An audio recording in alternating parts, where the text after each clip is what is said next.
Blog Talk Radio.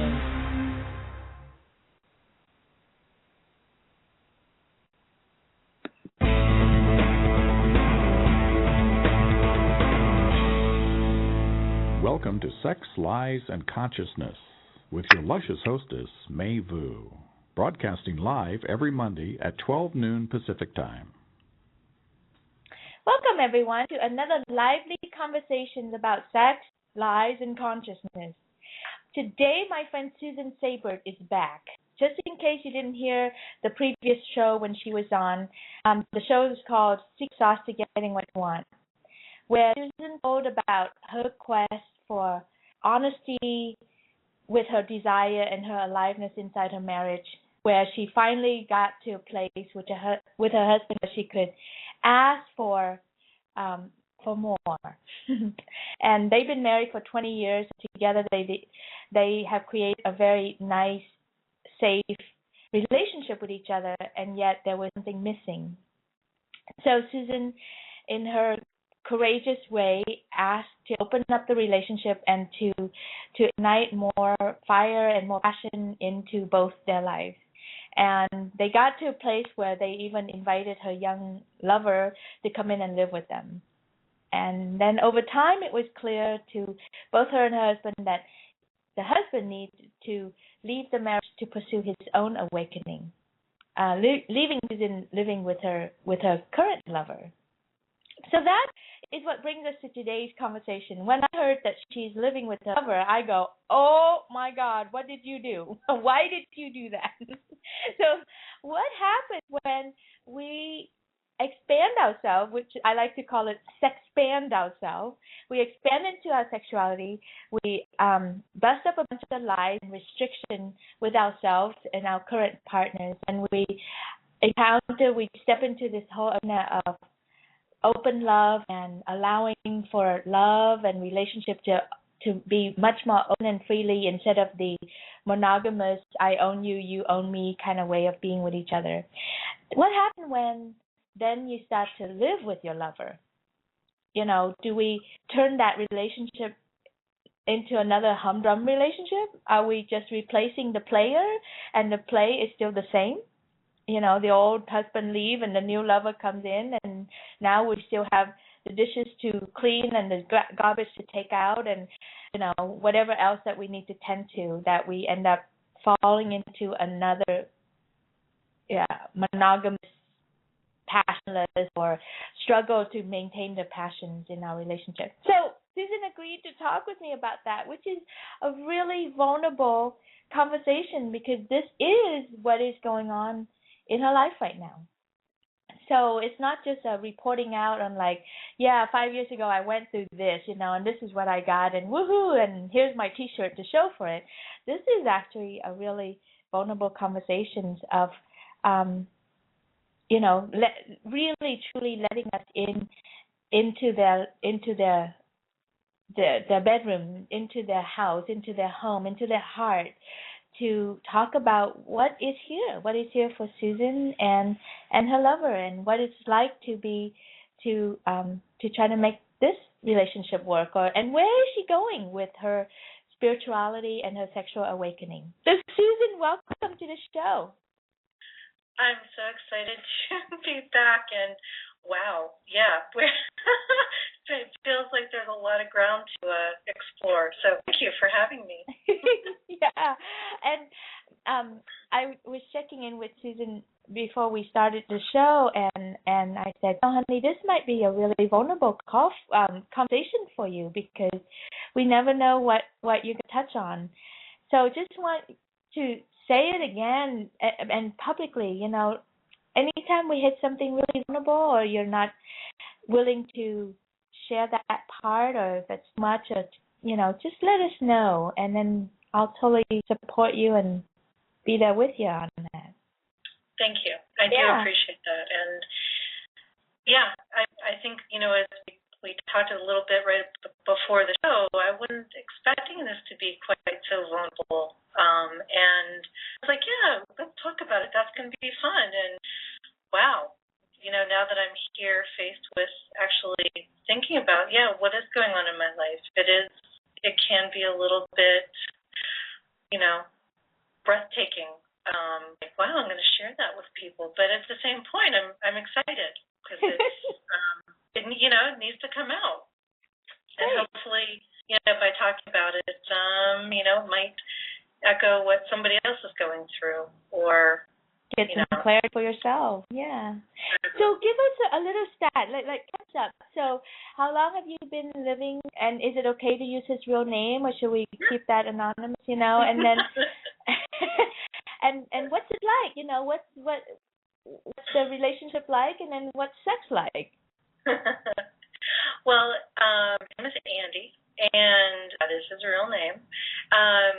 We've been living together for about just a little under 2 years, and it's really interesting. There are, oh my, how do I say it? When you said, like, do you just like replace one with the other, and is it kind of humdrum? There are times where, yeah, it can be. It's like, I don't want to. I think you said, how can you be sexy and like take out the trash?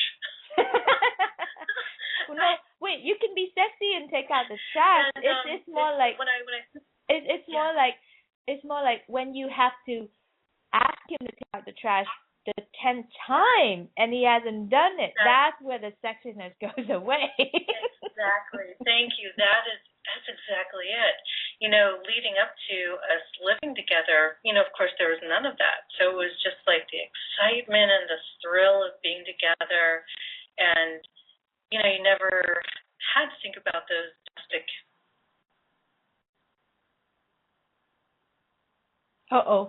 issues, and it was just all your focus was the hours or that you were together, and you could just really focus on each other and really be connected, and really like I loved getting dressed up and looking hot, and him doing the same, and just like that passion of being together because you hadn't seen each other in days or weeks. A day. Yeah. Or a week or a month, right? And like he's also younger and he's new, and you didn't know all of his quirks and all of his insecurities, and exactly. And he didn't know all of your cracks and all your craziness and all your controlling and manipulating self. Oh my God. I feel like you're living with us. Because I'm human. I'm just like you. I know that. I mean, that's what I do. It's like somehow out went the sexy girl, and in replace, this motherly woman who like gotta have things her way, and why can't you put the sponge up, honey, after you do the dishes, and in this house. Yeah. And God, you touched on the mother word, and that is just like, it makes me like cringe to recognize that that's what I feel like a lot of times. He is older. He's 15 years older than me, or I'm sorry, younger. Yeah.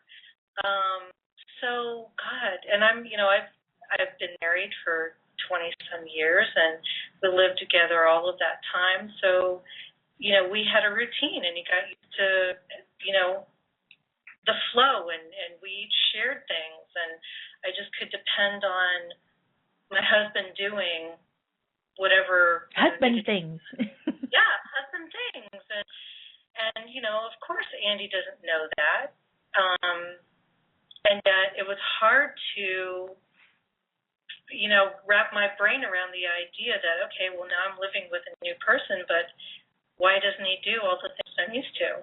Yeah, I know. I mean, I could just feel the tenderness in this conversation, because I think this is a certain place that we all find ourselves into. Whether you're living with your lover, or if you're like finally get to live with your boyfriend, or you finally got married and you now live with this person forever, and then suddenly all these routines just hit you, and it's crazy making.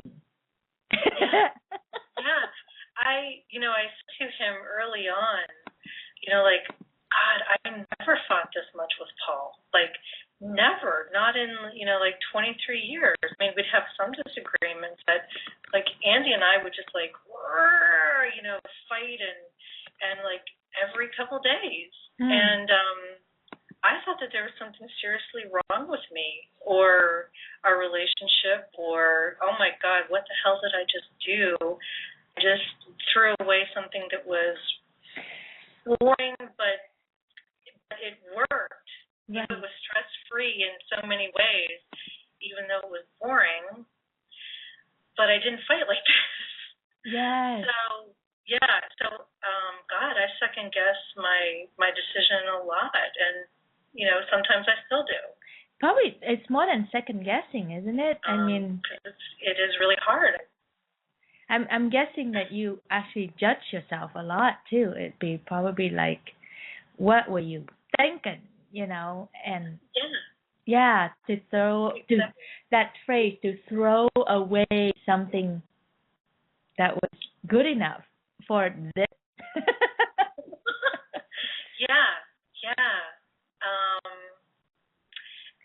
It has been so hard. It's definitely when I'm wrapped up in the emotions of that, it's awful because, I really beat myself up and I beat him up about it. And, there have been times where it's been really, I think, close for both of us to walk away from the relationship because it's too volatile sometimes. Wow. Oh, yeah. And just like so emotional and really hard. Yeah. I spent now we're going on 2 years together, and I don't want to just give up on it, but sometimes I think, well, would it be easier if I were just by myself? Because then all I have is myself to boss around.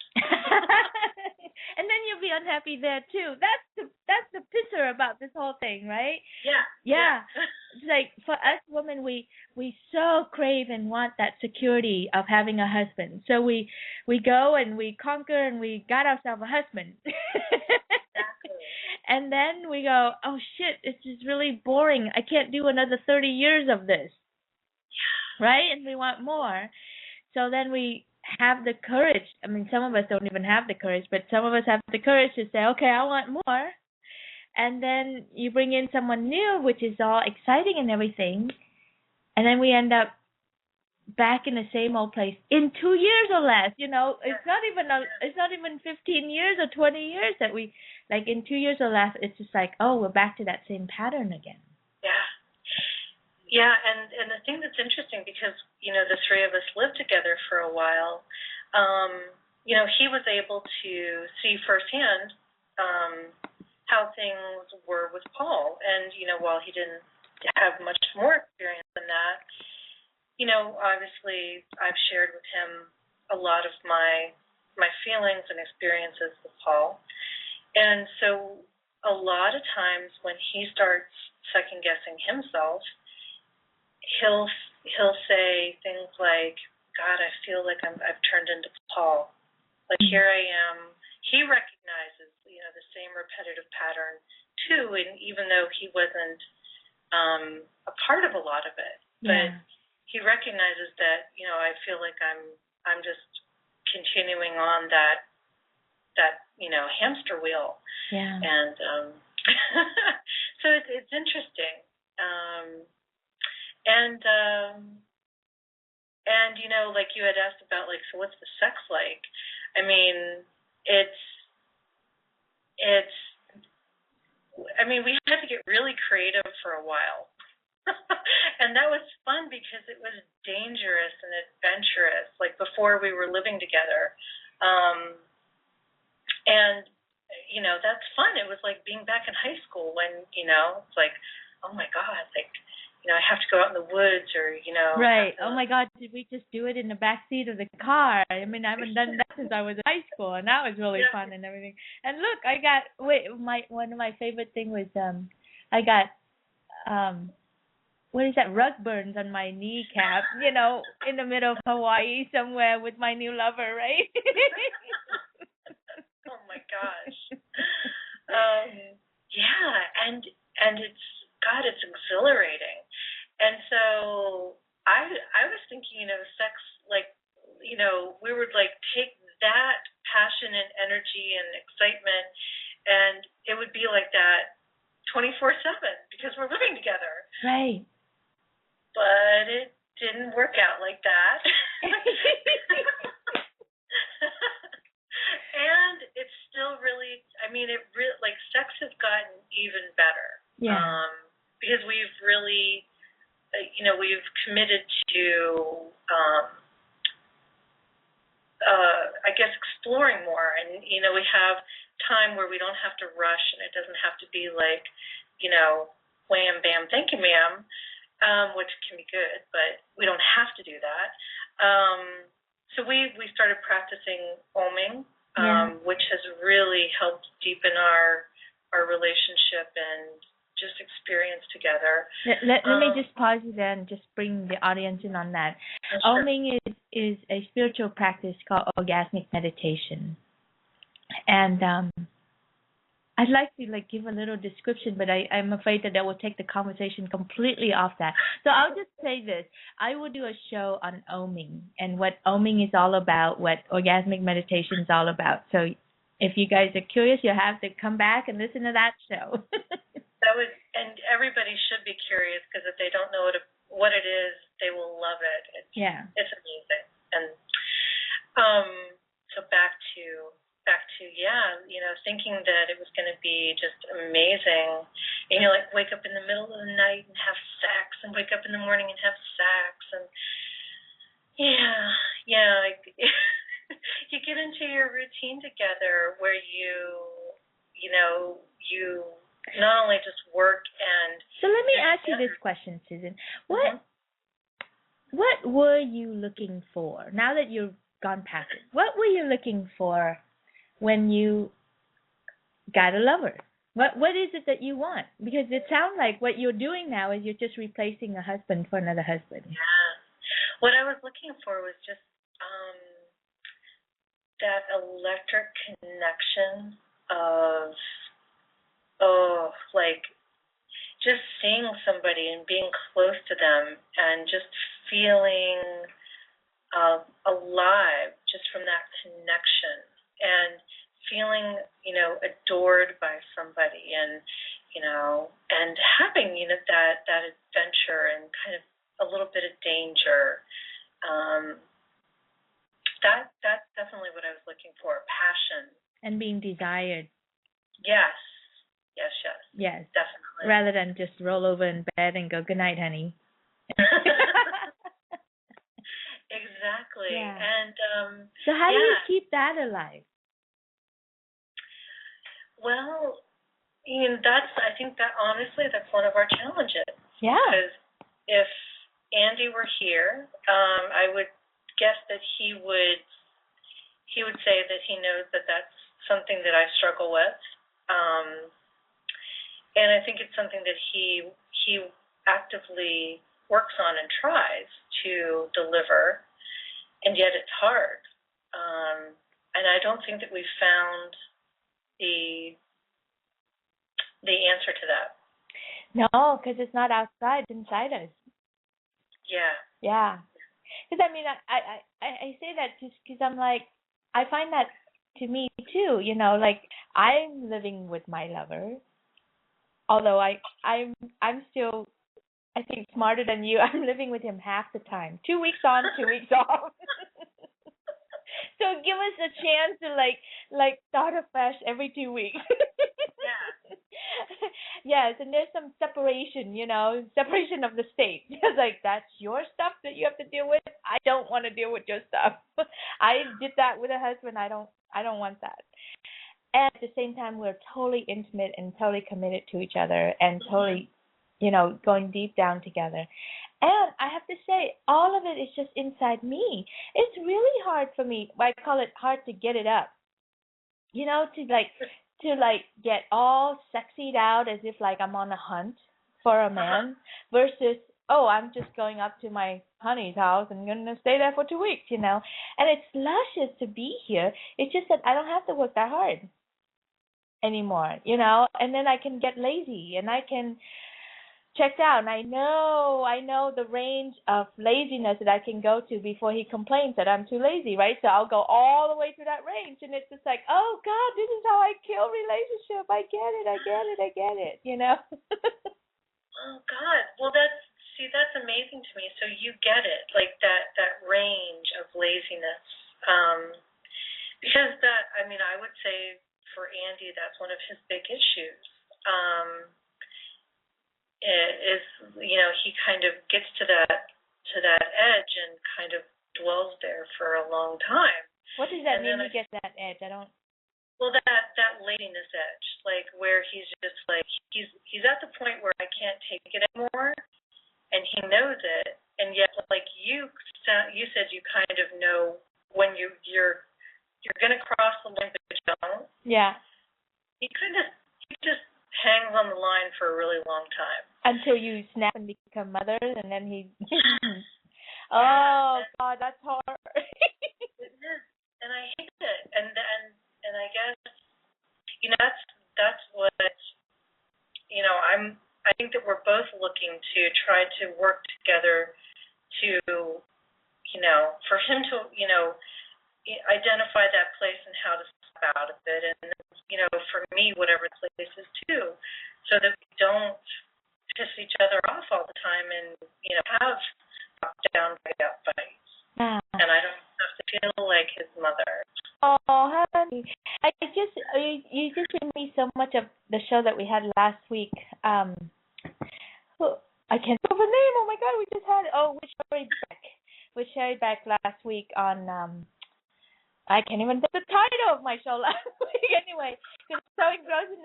But we talked about a spiritual journey, like relationships and romance and all that stuff. That only good it's only yummy in the beginning, but behind it's a humongous spiritual relationship. It's a soul journey. Oh yes, the show was Sex and Soulmate Detour Ahead. Okay.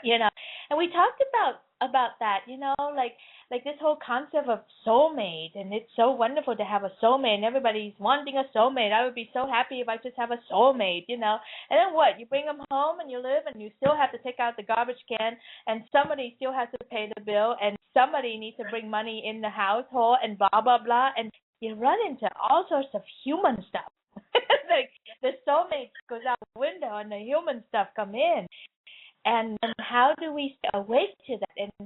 And every day is a spiritual journey to see ourselves in that relationship and have a chance to do something differently. Yeah. So what just, I guess the question that came up for me in hearing that is, so to be on that journey, it sounds like you both have to be committed to doing journey together and doing your own work. Yeah, I don't even know, like I didn't know. I think I know because I'm a coach for heaven's sake. I think I know, and I really have to tell you that, like humbly, I don't know. I'm guessing that there's the relationships journey, you and him, or me and my guy. That's one spiritual journey that's going, and then there's my journey that I need to be responsible for, and there's this journey that's in there. So there's actually 3 spiritual journeys going on at the same time. Right. And we just thought it was about, why don't you take out the garbage can when I ask you to? I do other things. I cook, you clean. I thought we got that one clear. Right. Yeah. It's interesting. I share the same realm with you as coaching. So I'm aware of a lot of the life journey portions, and it's so interesting to be aware and cognizant of that, in one aspect, and then in my own life, when I feel like sometimes I have an out-of-body experience where I'm watching myself like just in the shit, and I'm like, what are you doing? Like, what you need to do. Why are you choosing to do to do that when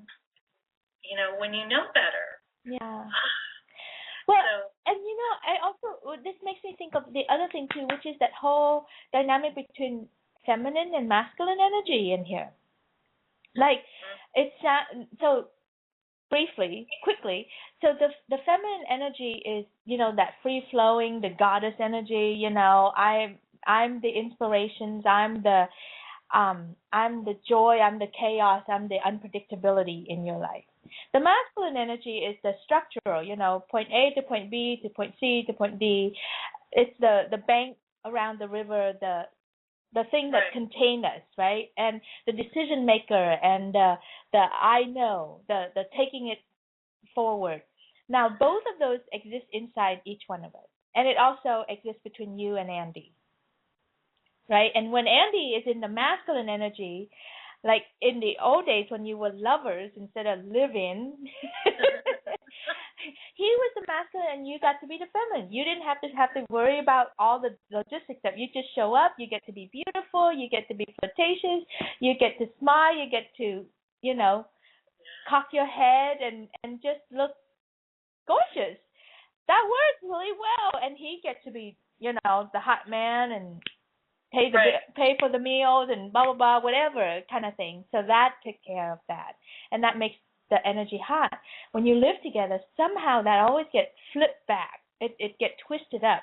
Then you become the masculine. You're the one that's going, we got to run this household. This is my house, so we have to be, keeping it up and all that stuff. So you're now the masculine. He's the feminine, which is he gets taken down to this place of like, unknown, I don't know, I'm not really responsible for much. I don't know, I don't feel like it. It's the full feminine. It's not the gorgeous, healthy feminine. It's the unraveling kind of feminine. And then you become a really harsh masculine. It's not the loving masculine either. You become a judgmental masculine. So then so then it's all chaotic. It's all backward. Yes. And are you sure that you're not living here? Like, I mean, I'm just like, how can you just like exactly pinpointed what it's like. And, I think about when you asked me the question, what was I after? What did I really want? I still want that fire and passion and that connection. And you want that hot man to take charge of you, stay engaged, look at you, pursue you, know what you want, and then you want to be soft and feminine and be cared for by him, and you wanted to surrender into his arms every night, and then, it's like a romantic novel. When you have to, exactly. And then go to the grocery store and blah, blah, blah, blah. That's right, yeah. So there's got to be a skill that we have to develop, which is the skill of surrendering and the skill of taking. Like Andy needs to learn to take, and you need to learn to surrender. And it can be designed, it can be opened up, it can be shared, it can be very verbal about it in a very loving, sexy way, not in a mothering, this is not happening and you got to do this for me. I because I share this with other women and they take it home and then they go and they shove it in their man's face. Well, you need to take me and blah, blah, blah, blah. And then it's like, oh, that doesn't work, honey. Yeah. Yes, the cultivating of that dynamic where the masculine and feminine energy work together is really tricky. Yeah, it is. And I'm sitting here thinking to myself, so, gosh, this is going to sound really bad, but, I want to share this with Andy, not, forcing it down his throat, but just with the idea. And I make up that he'll just be like, he'll be interested in it, but it'll go nowhere. Oh, see, with that, you're turning it exactly like your ex-husband, right? Oh, that's the thing that makes us want to take a dagger and kill ourselves. Like, oh, shit, I'm back in the same place again. Yeah, and that's the part of me, like, it's the out-of-body experience. Like, know it can be different. Yeah. And I want it to be different because I've been doing this for 2 years with Dee. I'm committed to our relationship. I'm committed also for me, looking at the patterns and the way that I am. Yeah. And the choices that I'm making and trying to shift that, because obviously there's some things that weren't working and some things that did work. And I want to be happier. I want more in my life. I realized the other day I'm 45. And I mean, I know how old I am, and yet I thought, it was like the first time where I thought, well, damn, I've got like 50 years good ahead of me. Yeah. And then the next like 20 years are still going to be really good, but maybe not. When I'm 120, it might be a little bit diminished. But then you don't care anymore. But I'm just thinking, like, I'm 45. I need to like get my life in gear. I want, I want more. And I. What does wanting more mean? What is more? What is more? Like, I want more. I want that passion. I want to find a way with him to have that passion and have it be an everyday part of our lives, and balance it, however you do that, with the groceries and cooking and scooping the litter box and taking like vacations and still working and flirting and right. sexting and all that good stuff. Exactly. Yes. Yeah. So let me just take a quick little break, so we can take a big deep breath, and then we'll come back and we'll attempt to solve some of these things. I've never attempted to solve anything on my show before, but so we may not. I don't want to promise that. I said attempt.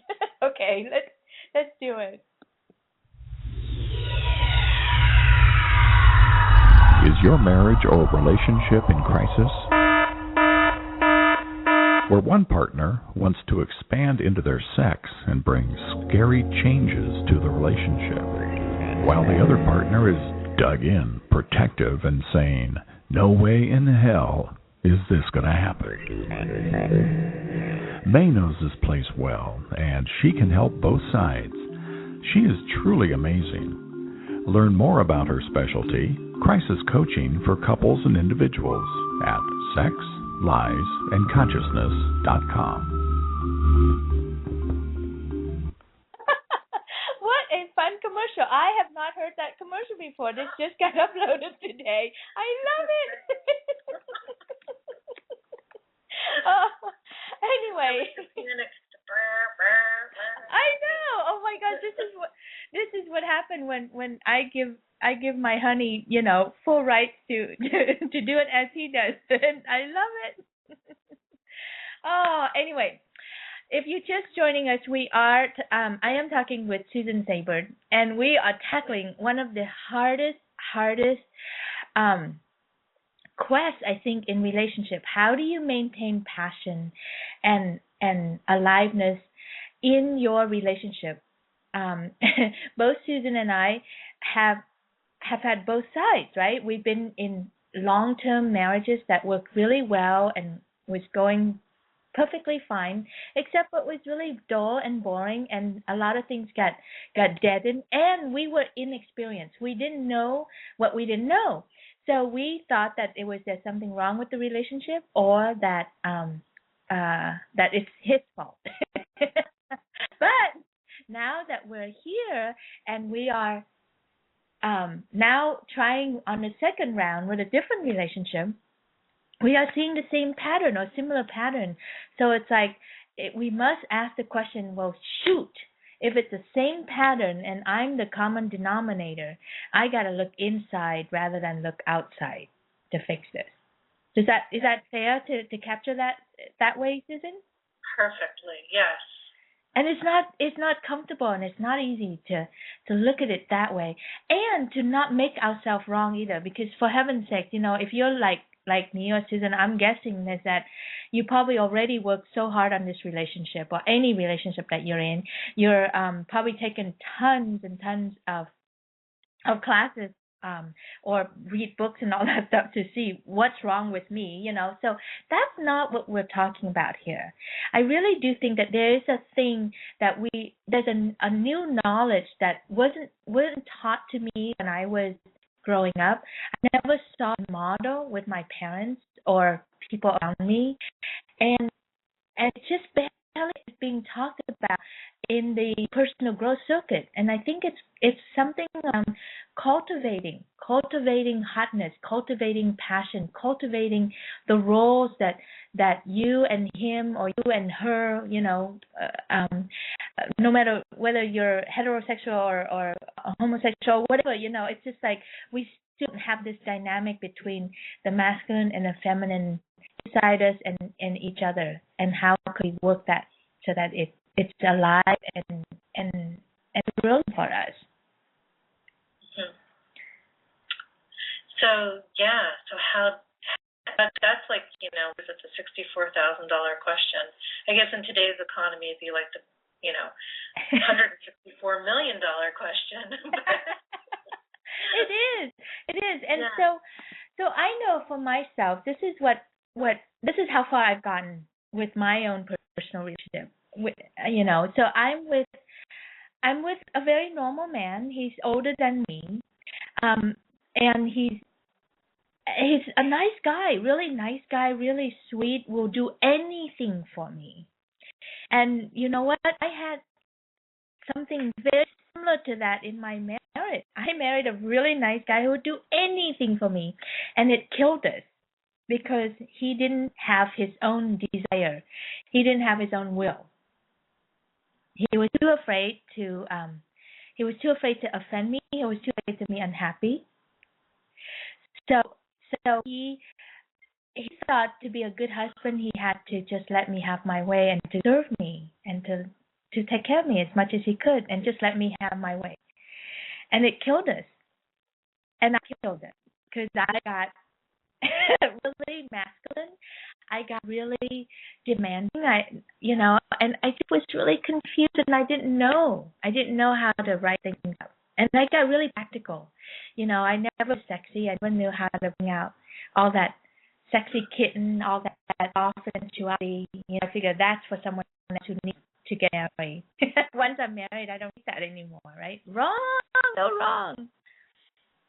But what you just said is just like it. I loved it because it just hit right into my heart and soul. I had the same experience. Again, it's just really interesting. I married the nicest guy in the world, with stable, wonderful, and absolutely still is. I mean, we're still really friends. And yet, he would do anything to please me. I was, as he said, he put me on a pedestal, would give me anything I wanted. Mine said the exact same words. Yeah. And what I desperately wanted sometimes was him to take control and just say, this is what we're going to do, or this is the way it's going to be, because I got tired of making all the decisions. Yeah, exactly. I mean, like all the way to like, what do you want for dinner? He said, I don't know. You decide, honey. And it's like, oh, that's the worst thing you could say to me. And and so that's what I had to learn to cultivate with this new partner, is that I had to say, honey, that's what killed us. So we got to play a different game. I really appreciate how much you love me and put me on a pedestal, and I love it. And, I don't want that pedestal. But I also need you to know how to knock me off that pedestal, take me. So I actually had to design that in our relationship, had to ask for it, had to say, honey, when I get out of hand and I get really hard, could you just please put your hands over my throat, just right there to remind me, and just let me know who's in control, quote unquote control, right? Because when it comes to love, they can do that for us and increase the heat. When it comes to abuse, that's abusement. I'm not talking about that. I'm not preaching that men should be abusing women to put us in our place. But I do want our men to take their place. with us, and that we know where the line is. We need to like empower them to take that line. Yeah. That's absolutely what I'm yearning for. Yeah. So I actually have to say to Keith, I'm like, when I get too much, you get to just put your hand on my throat and just say, shut the fuck up, or something like that we could look at each other and go, there you are. You got me. I can now get off my B state and just go, I'm so sorry. I was just way too out of hand. Yeah. It's like I'm being too much of a princess or, whatever. Yeah. And that doesn't mean that we don't get to say our needs, like, honey, I'm being a princess because here's what I'm afraid of. I'm afraid of this. Now I've said it to you. Now I'm going to surrender, and you get to handle this however you want to. I'm going to back away and just not try to over-control the situation. I know that's me. And it's like a daily practice, That's, I'm just sighing because that's another part of, I think, my pattern breaking and challenge is that sometimes I don't want to have to work so hard at it. Like a daily thing. It's just like, geez, it's really, is this difficult? And yet, I also recognize in myself, that I've had these patterns for, 20 years. Plus, 20 years plus. but it's going to take a while to reprogram. Put it in deep, yeah, and reprogram it. And I've got to be gentle with myself around it and understanding, and the same thing for Andy. And yet, and I've got to commit to it. Yeah. And it's like you have to recognize how much power you have over him. Like, I haven't even met Andy yet, but I could just feel like you powered this big and he powered this small, and it's like, wow, for that guy to take you on, honey, you got to like really cultivate and empower him to like be really big in you. It's so true. It's so true.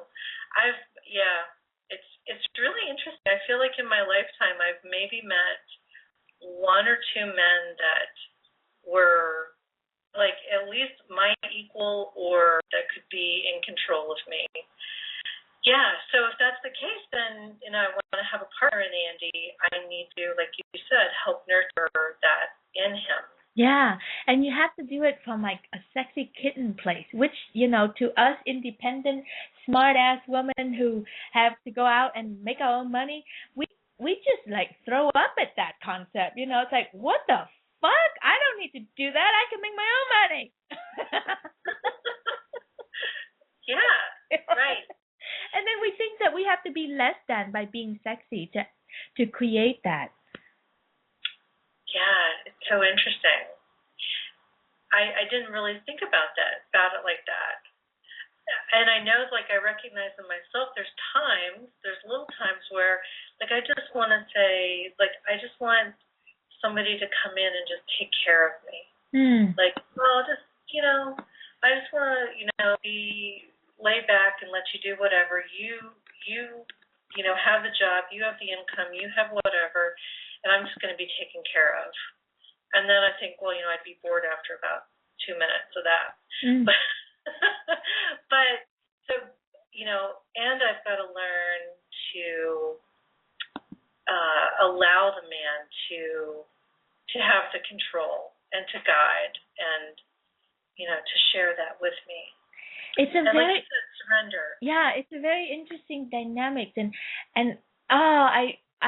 I know this arena because I've seen it. Oh, I'm gonna like shock this thing up a little bit here. I've seen this. I actually learned about this in the BDSM world, in the tie me up, take me down kind of world, the spank me baby kind of, and big daddy and little girl thing. And it sounds so psychotic and to us normal vanilla people, but what I discover from that teaching is that they actually play with power dynamics really well. they have role play, they negotiate well, and if they're really conscious people, they can really have a great, yummy relationship. Now, I do know that there's a lot of them that go kind of do psychotic thing and all that stuff. I'm not addressing that. I'm just talking. I can take what's good there and bring it here for us, you know.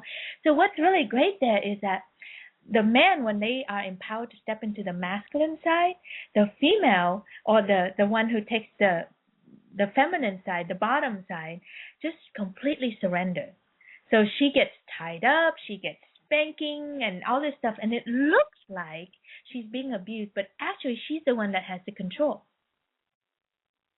Oh. Yes, she's the one that said, I want you to do this and this and this for me, but nobody see that part of the negotiation. Yeah. Right? Okay, I get it now. Yeah. So on the surface, you know, you see porn or you see Hollywood, the way Hollywood play with this thing, it looks like abuse and it looks psychotic, and you're like, why would people subject themselves to this? But it's actually really hot. It's amazing. You don't look very convincing. I know. It's kind of no. I get it. Like, I'm just thinking, like, I would love that. You know, that idea of agreeing to relinquish control and have somebody dominate me. I want to jump in on this conversation. So, Joni, your nooses couldn't stay away. I love this conversation. I saw it on Facebook and said, okay, I've got to listen, and now I'm like, I want to jump in here. I love it.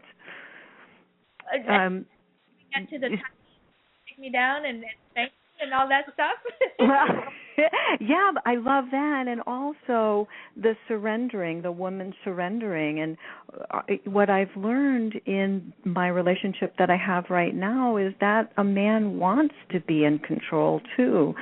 And you know, I know I've talked to you about this, both of you, that I had to learn that because in the 60s when women wanted to be equal, you know, we forgot, which I heard you say, we forgot how to be feminine. And I did. I really lost my femininity. I had to be equal in all ways, but then I forgot how to be feminine and to be sexy, because that wasn't, I wanted to be a man. I turned into a man, actually. I wanted to, you know, be in the man world. And I could do everything. And so my husband didn't know how to be with a man, you know. He wanted a woman, which we weren't able to talk. That's right. And just to fill in the gap, you know, like, to be honest, the way human has evolved over time, it's like, you know, in the 50s and 60s, well, women were feminine, and that's how they got their way. They used the feminine to manipulate and get in because they were so disempowered. So us women who grew up in the 60s, 70s, and 80s looking at that, and we go, I'm not playing that game because that's just sucks, you know. So we just like ran away from our feminine, got really smart, really competent, compete with men, out-do men, most of us, and then we will either find ourselves not able to find a mate who can meet us, or finding a really nice husband and then ending up killing the relationship because it's so boring, so dead. Mhm. Guys, and yeah. And it's really, it's really talking and saying what you want, and it's fearful. I remember I was in Colorado, and a guy in his 30s, early 30s, and we, of course, got in discussion of male, female, and sex and stuff. Somehow that always comes up in topic. But he even is confused. He doesn't know how to treat women. Does he open a door for them? He doesn't know how to treat a woman because I think they're really confused. He said he's confused.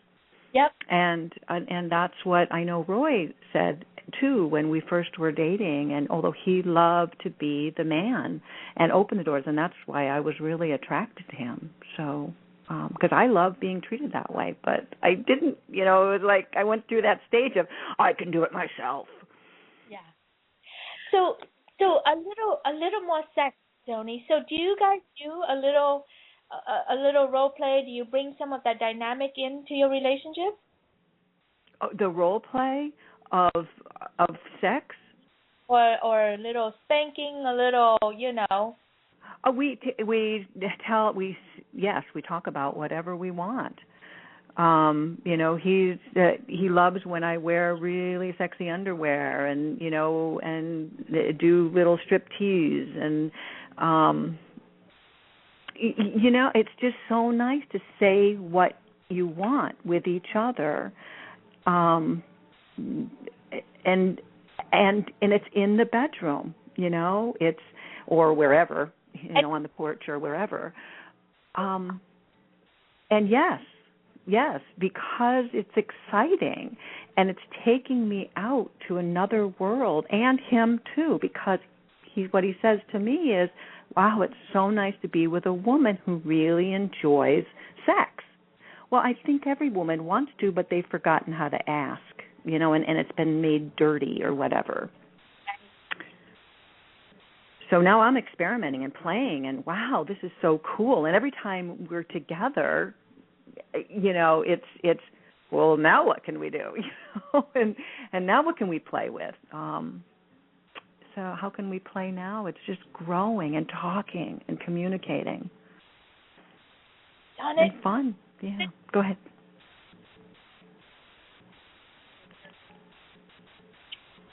Joni.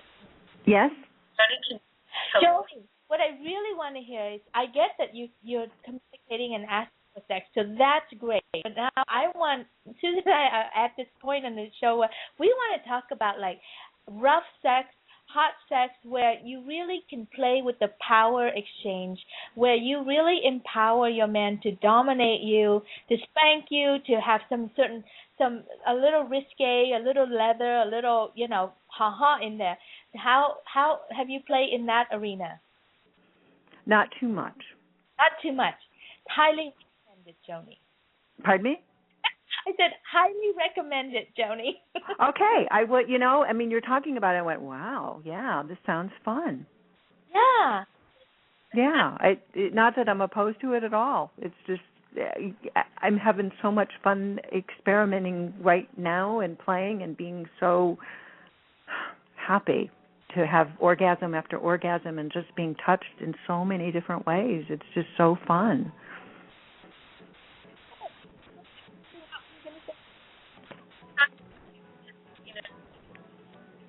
Whoops, I'm hearing only half of what you're saying. Oh. That's okay. She can't hear us a lot, so I'm going to just mute her and then you talk. Okay. So role playing and all of that great stuff, because I totally am intrigued by it, have never done it, want to do it. And so do you have suggestions on how to introduce that to your partner? Yeah.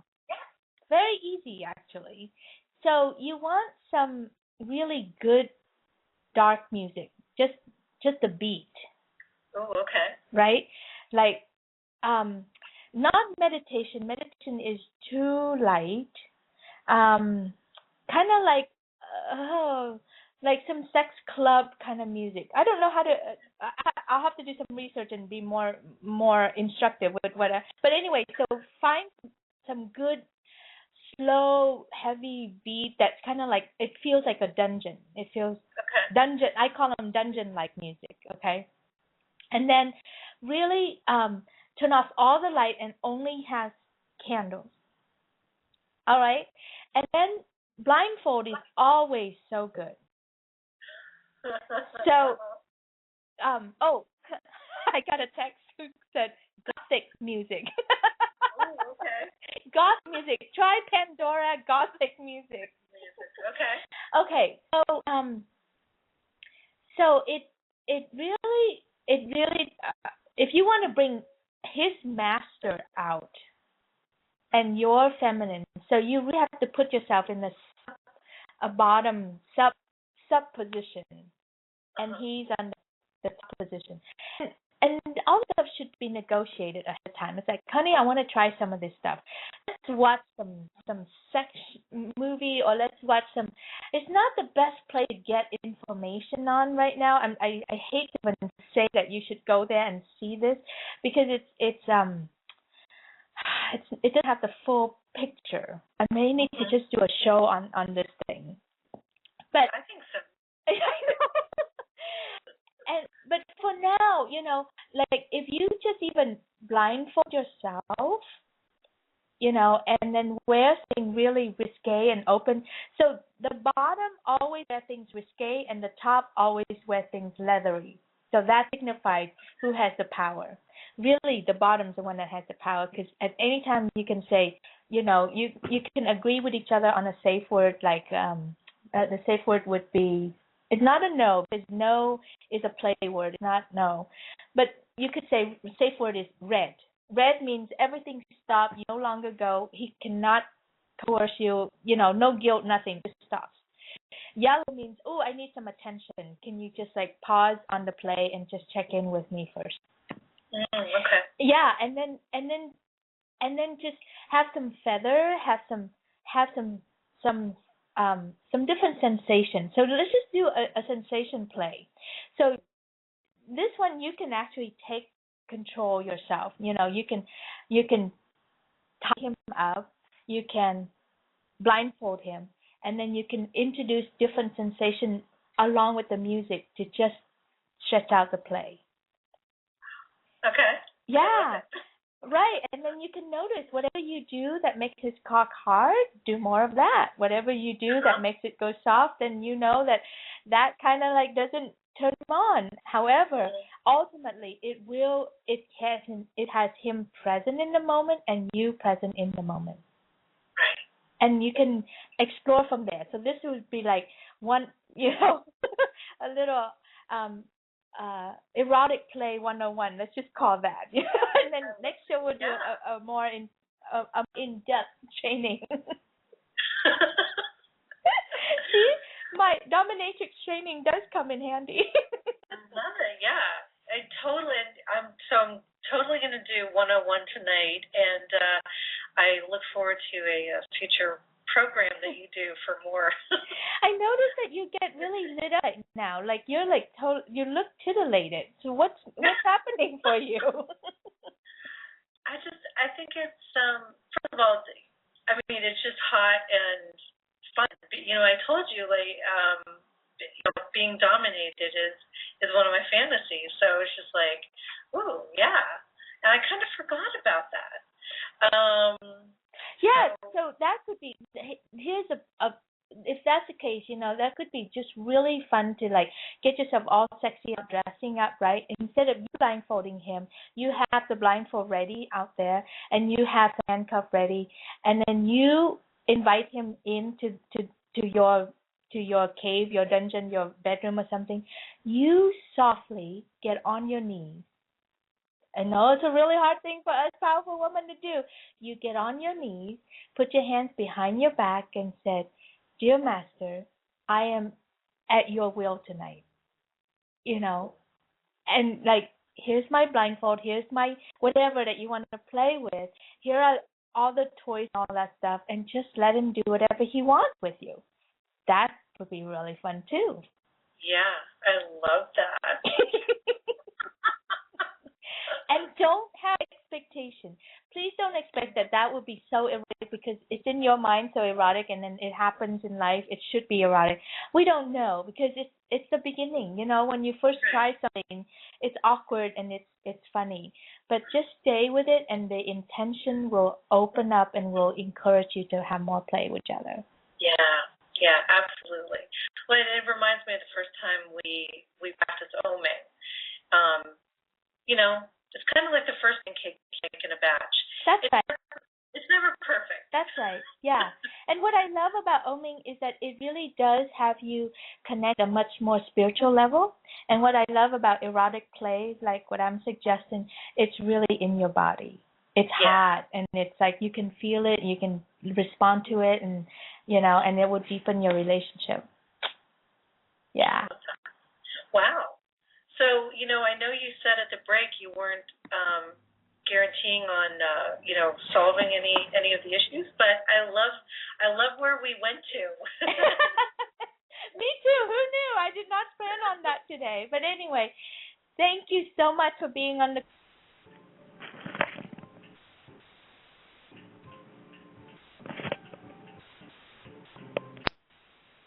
I'm going to go back to muting her. But anyway, totally appreciate everyone listening, and Joni for calling in, and Susan for being here. Susan, want to tell them a little bit about what you do and how they can find you if they'd like to? Sure. So the easiest way to find me right now is on Facebook, Susan Seibert. It's Seybert, and email is sseibert@gmail. And in my ultra life, not my ultra life, but what I do love to tickle taboos, and I work with people to look at the taboos that they make up in their life, and really bust through them. And that's what I love to do, and that's my work in the world. So well, I can tell you're really good at that, because how you've been on the show with today, it's like you're able to really be so honest about what's currently happening between you and Andy. I know for myself that's not easy to do. I mean, unless you're really familiar with all of your own sets of taboos, or as much as possible, it's not easy to talk about what is happening that is not perfect and pretty. Yeah. So I appreciate your honest voice about that. Yeah. All right. Well, thank you for listening to Sex, Lies, and Consciousness, the voice of healthy sex. Next week, I have our favorite Gregory Joseph is back. He came on the show a couple of weeks ago, and he did some really amazing work with some callers and helping them tap into what's happening underneath with them energetically that is having them stuck in their life. So he's going to come back, and we're going to take more live conversation, more live call-ins next week. So that is a show to listen to live, so that you might get it and get to talk to Gregory. All right, my ultimate goal for this show is to help us get a hold of our sex, own it, play with it, and have power over it. Let it fully serve us, bring us joy and freedom. Talk to you next time. Thank you so much, Susan. Thank you. Bye, everyone.